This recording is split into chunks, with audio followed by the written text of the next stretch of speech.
this panel will be on YouTube. Yeah, I was a little distracted, but it's fine.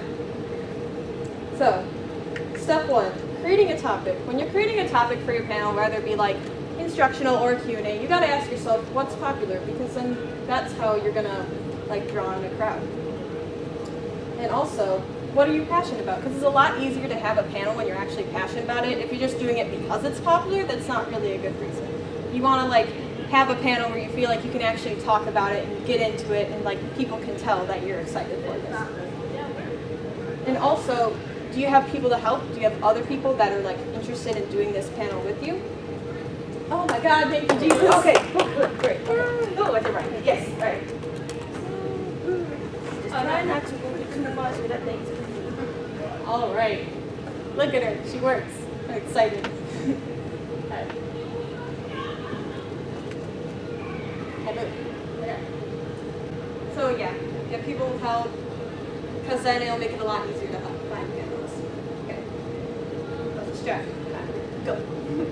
So step 2, finding panelists. The first people you want to find panelists with are your friends, because those are the people you're going to have chemistry with. So, yeah.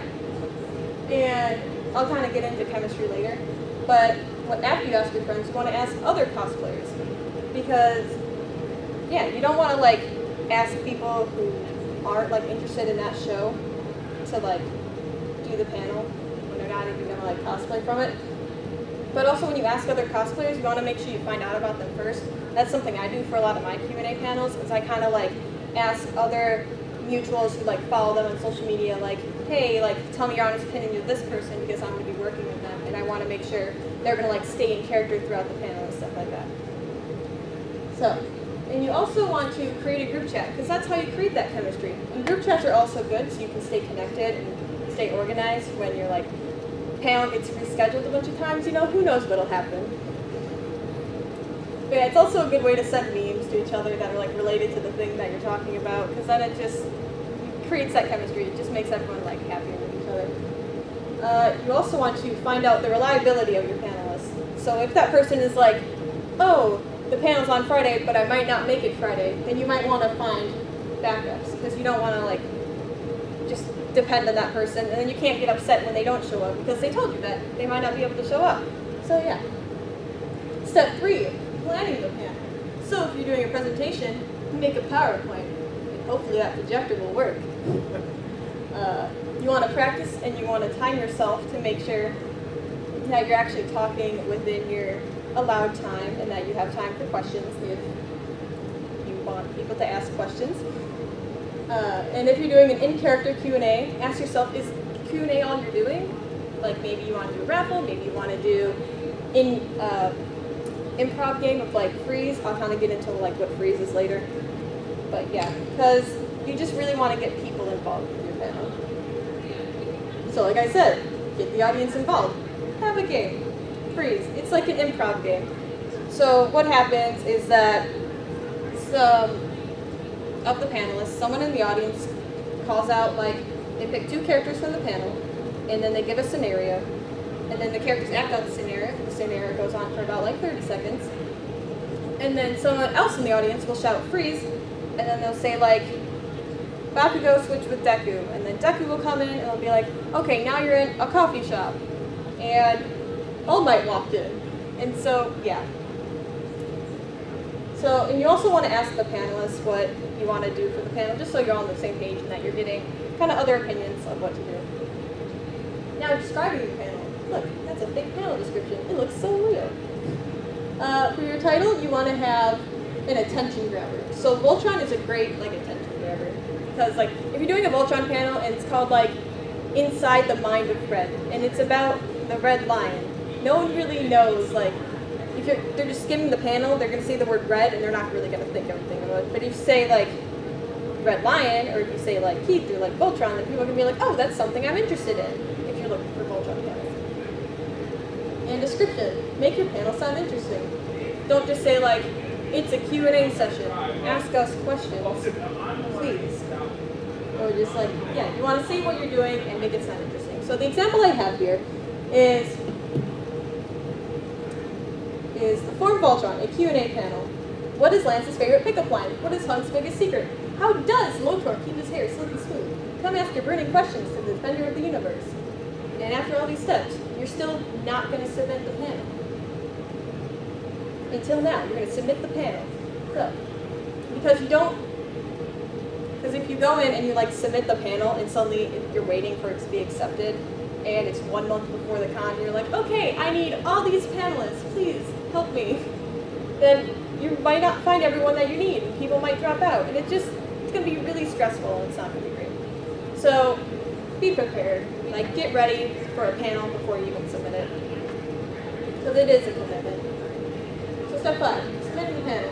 Like I said, you want to submit as soon as possible, as soon as you have all the other steps complete. You want to have that good title description, like I said earlier.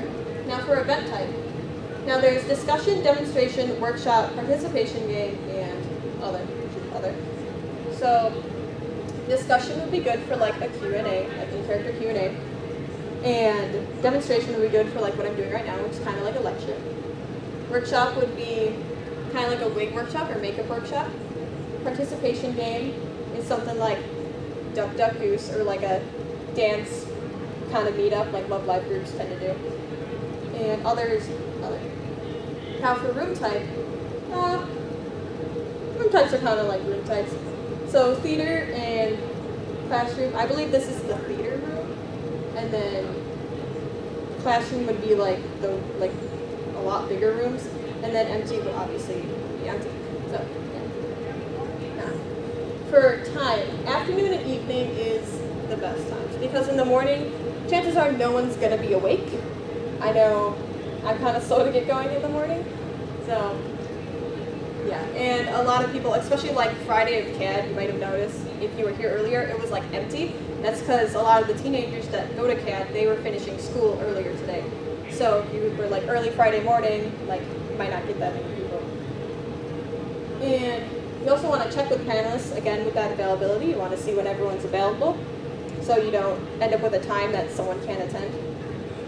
And keep in mind that the panel is scheduled 1 month before a con. So if you're talking to someone, they're like, oh, I can only make it if it's at this time. Well, you might not know if it's actually at that time until 1 month before the con. So communicating with staff. Ask to avoid certain panels. I'm in 2 other panels this weekend, so I specifically put in like, because there's a little blurb at the bottom, it's like, what should the staff know? I specifically put that like, hey, please don't schedule this at the time of these panels because I'm in those panels and obviously I can't do both at the same time. And I also tend to ask for extra microphones. Hardly ever get them. I think I got them once 1 year. But it's always good to throw in there. And then you're going to submit the panel. So, communicating with the panels. Like I said before, have a group chat and send memes, because that's how you create that chemistry, when you're just making each other laugh. And try not to have it on mute notifications. I mean, like, if you have to, if it's like that out of control, then like, yeah, I guess. But like, try not to, because you might miss something important. And group chats are also important. So the people in the panel, don't forget they're in a panel, because see, I see that a lot. People tend to do it. Be like, oh, they just forgot they were in the panel. Like, what? If you have like a really, like, what's the word? If you have a group chat that people go in a lot and they're actually like commenting in and people actually like making friends with each other, they're not going to forget that they're in the panel. And with the panels, you want to find out what they're comfortable with. If it's 18 and plus, obviously you need to like set some walls for like people to know like what they are comfortable with and what they're not comfortable with, and just know that like, hey, are you okay? Because some people are like okay with kissing like in character panels, but like some people aren't. You really want to like check with them before you do that, because you know if you're doing like a dare or something, be like, oh, like kiss, like no, like you need to check with people. And also in the group chat, you want to give them updates if your panel time has been changed, if it's been scheduled, and just stuff like that. And for your cosplays for the panel, communicate if it's going to be matching cosplays or themed cosplays, or maybe just a mix and match, and it doesn't really matter.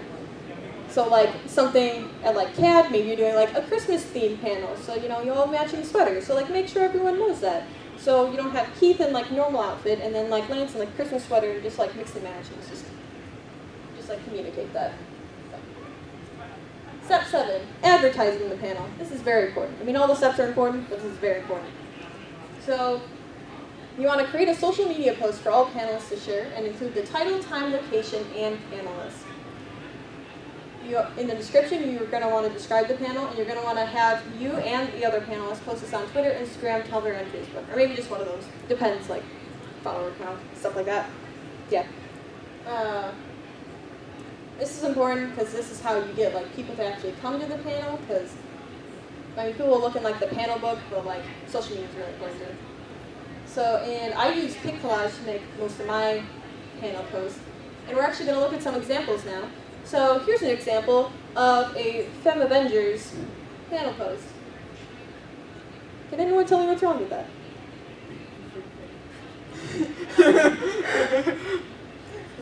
Yes? Everything. No text. No text? Okay, let's add some text. How's that? Well, they're not females. Okay, that's a good point. It's like covering, it's like badly put on the page. Like there's no graphic design aspect. It's not pretty to look at. So we should move. So we should move. And more information. Okay, let's do that. How's that? Too much. Too much. Yeah, we got like 4 different fonts going on there. Like all the panelists' names are spelled incorrectly. You're right. And yeah, it's kind of hard to read, just because like especially that come ask questions or whatever, Linnea. That's Yeah, like you can't even read that. That's not good. I was wondering, was that actually a part of the text, or? Yeah, so that's not good. You know, let's fix this a little bit. Oh, that's much better. You can read that so well. Look at that. So as you can see, we got the panel location, we got the panel time and date, we have the title, we have like a promo image, and we also have another slide where we're doing a raffle, so we have like the grand prize, and we still have that title at the top, and the convention that it's for. So yeah. So step 8, preparation. Street smarts. Watch public speaking. So, what I like, I don't know about you guys, but like when I watch a lot, like when I binge like someone who talks a lot, like the entire month of January I binged Shane Dawson's conspiracy videos, and I was just talking like Shane Dawson for a solid week. I was like, ew. And that was, it was a disaster. So watch people who are really good with public speaking before you do your panel, so you can actually, you know, inherit that a little bit. My favorite is John Mulaney, thank you. So make sure you have everything. Just like make a list. Make sure you have like a camera, tripod, clicky remote thing, laptop, or like if you're doing a raffle, like have prizes, have like your cosplays. Just list. I love lists. They're great. Have a list. And remind others in your handy dandy group chat to be like, hey, did you get those tickets? Hey, did you remember to bring the tickets? Hey, did you remember that prize? And stuff like that. So yeah, if you want to get there early, if you're setting up a video camera, then you'll have time to do that. And you also want to check mics to make sure they're plugged in, because there's been so many times where I go into a panel and I'm just like, oh, this mic isn't plugged in, and neither is this one. Oh, that's so good. You almost started with that. So, you know, you have to like crawl under the table. And if you don't know how to fix it, chances are there's someone in the audience that does, because it's literally just plugging in some cords or like flicking a switch. Yeah. So before you begin, you want to double check. If you have other panelists, you want to double check with them. Because they might have been okay with public speaking before, but if they have a fear of public speaking, it might just like suddenly hit them like once they actually like are about to begin. So you just want to double check with them, make sure they're okay. If suddenly they're like, I can't do this anymore, then you need to respect that, because like their like emotions like come before the panel. They're, yeah. And if it's an early panel, you also might want to discuss a wake-up time. I remember at Midwest, we had like a 10 a.m. panel on like Saturday or something. And I'm like, okay, I'm going to get up at like 7, get Starbucks, and iron all of our clothes. So establishing rules. Again, this is for like Q&A panels. These are actually the rules that I use, so you can use these or you can use your own, just like change them. Yeah, so these are what I use to kind of make sure everything flows smoothly. So the panel name was Ask Femvoltron in Midwest 2018. So I told everyone that the panel is not spoiler free and to keep it PG because we did not have a 13 up or 18 up panel. Try to ask canon questions because I just don't enjoy, I personally don't enjoy like having like the crack questions or just like, so avoid questions like Keith and Lance, was it like being coupled? Because obviously they're not in a couple in canon. Haven't seen the new season yet, but I'm not putting my money on it. Or So instead of doing that, you could ask in freeze, Keith and Lance go on a date. That's perfectly fine, because freeze is not for canon things. Next, ask questions to lesser asked characters. I kind of put that in there for panelists, because like we have, in like our Voltron panel, we have like Keith, Lance, and Shiro, like those are kind of like get more of the questions, whereas Pidge and Hunk are kind of left in the dust, so I kind of have that there so they can actually get involved. Avoid group questions. This is especially important for like if you're doing like a Boku no Hero one where it's like you got an entirety of class 1A and this one question is going to take 10 minutes to go through. You just don't want to use all that time. So I have avoid group questions. Also, don't be afraid to ask a lot of questions. Because sometimes at the end of the panel, one person will come up and be like, oh, I felt so bad, I kept like asking a lot of questions. I feel like I kept taking it from people. But like, you don't want those awkward silences. So I mean like, you don't have to pick them every time. But if they're the only person raising their hand to ask a question, then like, yeah, like call on them. Also, have out-of-character questions after the panel. So don't like, during the in-character Q&A panel, don't be like, Shiro, where'd you get your wig? Because obviously Shiro's not supposed to be wearing a wig. I mean, we don't know for sure, but I don't think he is. So, I also have that it's a safe place and that all ships are valid, so people don't get bothered by like ships and stuff. And if you have a problem complying with any of these rules, then feel free to leave at any time. And then I have that at that set time we would begin our game of freeze. And now with freeze, like I said before, raise your hand and choose 2 panelists and give them a scenario of 30 seconds per skit. Because in the past, people would just have it go for like 10 seconds, then be like, freeze, I want to do my thing. And it's like, come on. No. And then also, like, keep it PG. So rules are important, like I said before, to make sure everything flows smoothly. Step 10, when things go wrong. Oh boy. So as the host of the panel, you need to be the most level-headed person because you're the one who's technically in charge of like organizing everything. So you need to make sure all your panelists are okay. And to do that, you need to make sure you have like a strong face on. So like, yeah, watch out for others, watch out for your panelists to make sure they're not getting like heckled by someone in the audience or something. And there's always going to be that one guy, maybe not a guy, but like one person who just asks like really dumb questions that are not supposed to be asked, even if it was in like the rules. They're like, hey, don't ask that. Or just like mean questions.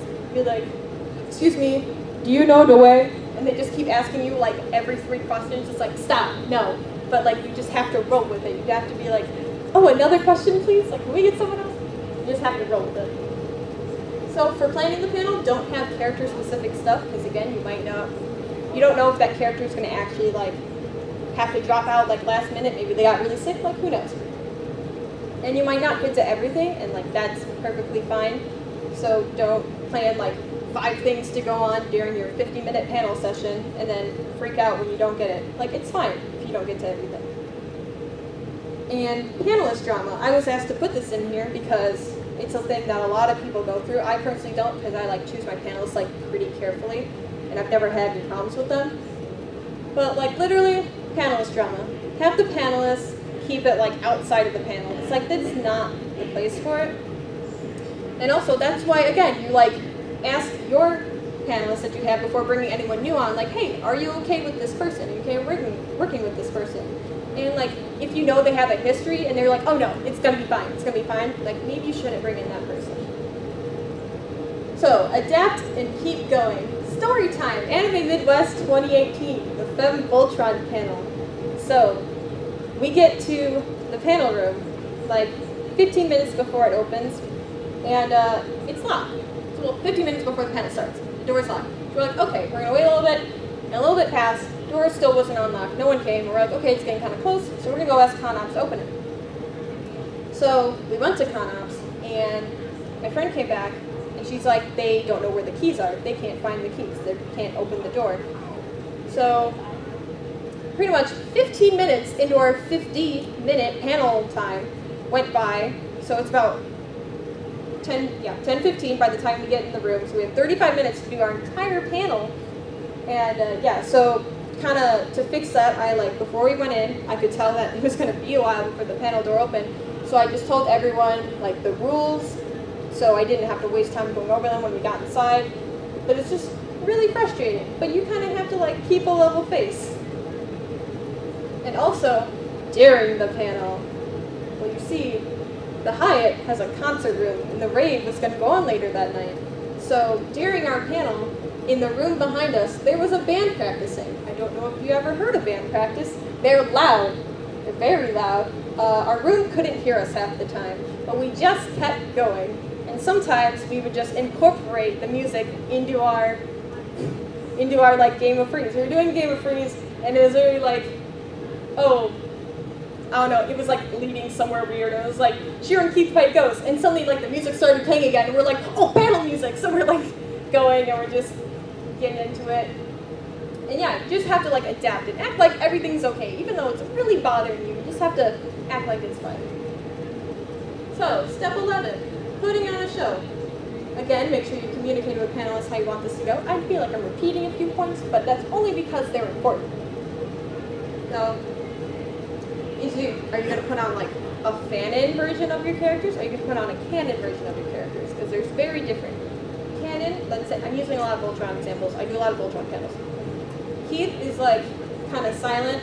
He doesn't really talk that much, except like he's not outlandish, right? But then Finn and Keith, some people interpreted him as like very angry and like, like shut up and just stuff like that. So kind of like discuss like how you're gonna do this. And then that also has to do with like the crack questions kind of, where it's like the goofy questions that the characters wouldn't normally do, but just like, yeah. And stay focused, so avoid your phone. If you're sitting here, up at the table, and you're answering questions, don't just have your phone down on your phone. And just, yeah, it just doesn't look good. Your teachers don't like it when you do it in class, your audience is gonna like it when you do it in front of all of them. Imagine if you're just like watching your teacher teach you, and then suddenly he's just like, yeah. Oh, I'm back. So, and also with that, so for staying in character, you want to, for your panels, you're going to want to stay in character like all the time. So you want to refer to the panelists by their character names. I wouldn't be like, oh, Savannah, did you tell them about the cookies? Because our Hunk would bring cookies. I'd be like, oh, Hunk, did you tell them about the cookies? Because you don't want to break that character. And don't switch in and out of character, because then it just gets confusing. But also keep in mind that quiet characters still need to answer questions, so if you're a character like Kenma, who just kind of stays silent and like honest yes all the time, if someone asks Kenma a question, they can't just like avoid that. They still have to answer it. And then for loud characters, you can't go too overboard. Bakugo shouts a lot. That's true, but that doesn't mean he could be screaming to the heavens every question, be like, why are you asking me that? Like, no. Remember, this needs to be enjoyable for people. And stay calm, because if you start to panic when things go wrong, the crowd is going to notice, and it's not going to be good. So you just kind of have to silently suffer if something is not going how planned. And like I said before, panels are part of the convention experience that people pay for. So make their paid convention experience a good one. So now it's the Q&A session. You can find this panel on YouTube at I Like Cups, like I said before. And if you found this helpful, then on my Instagram page I have more tips and stuff on my page highlights about like fitness and like photo editing and stuff like that. So yeah, thank you. Any questions?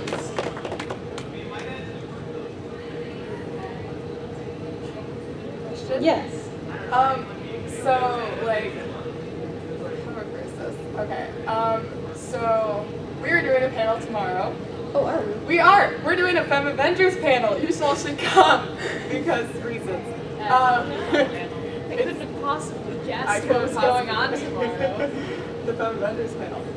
Do you have any advice for people on panels, like who are like new and beginning at panels? Like, because this is my first panel I'm on, and I know like if you're here, you're probably interested in being on a panel as well, or to run one. Would you have any recommendations? Super secret tips and tricks. So, my first panel was actually something we got into by accident. It was my first CAD, and I never really attended panels before, so looking back at it, I'm like, wow, that was really wrong of me, I probably shouldn't have done that.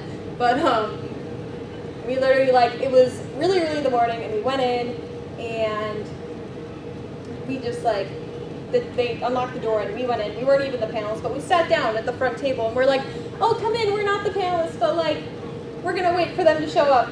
And we're like, oh my god, they never showed up. And then looking back at it, I'm like, wow, they probably did show up, saw that we were in their spots, and left. So, basically, what I'm saying from that is just like have fun with it, and just be as in character as you can. It seems like challenging and scary. It's not. Like, panels are so much fun. That's why I love to do them. Because it's just a good time, and you just get to goof around with people and just say things that you normally don't really get to say. So yeah. Any other questions? Yeah. What's your favorite anime? Boku no Hero or Haikyuu. Probably Boku no Hero. I'm lying to myself. What Yep. types of other panels have you hosted? I've only hosted Q&A panels, except for this one. This is my first solo panel because I really want to do like something educational. So yeah. Yes. Was the moon landing fake? Yes. Without a doubt. Thank you. Yeah. What are your favorite kinds of panels to attend? Ooh. Honestly, I prefer like Q&A panels because like I can see people just like, that's when you see people like really having fun. You just see them like smiling and stuff like that. You can tell they're having a good time. So I mean, like educational panels are cool, but like, I don't know, you don't get that same like, oh yeah, ask me a question sort of thing. No, I'm kind of doing that right now. But yeah.